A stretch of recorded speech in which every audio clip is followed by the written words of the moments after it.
প্রবাসীর কষ্ট কেউ বোঝে না। আর প্রবাসীরাও খারাপ ভাই, কি বলতাম। আমি প্রবাসী, আমিও খারাপ।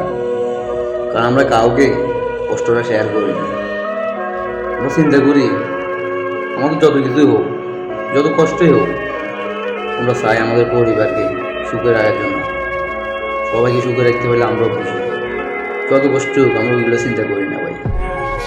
আর দিন শেষে কার জন্য আসছি এখানে? আমরা পরিবারের জন্য, এটা নাকি?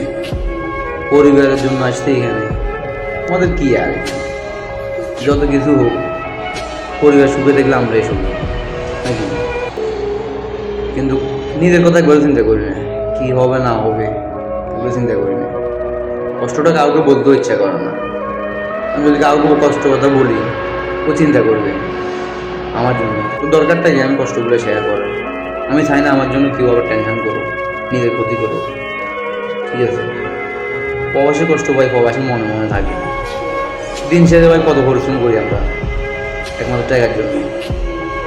সুখ শান্তি সব শেষ করি আসি এখানে, প্রবাস করে আছি আমরা।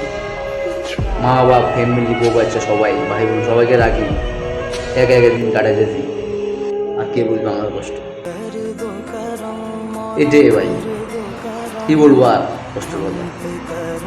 কষ্ট বুক ফাটিয়ে যায়, তারপরে মনে করো ফ্যামিলিকে বলতে পারে না। কষ্ট হইতেছে, আমার ভালো লাগতেছে না, দেখে চলে যাবো। একটাই চিন্তা করি, 5.5 লাখ টাকা খরচ করি আর কি ভাই।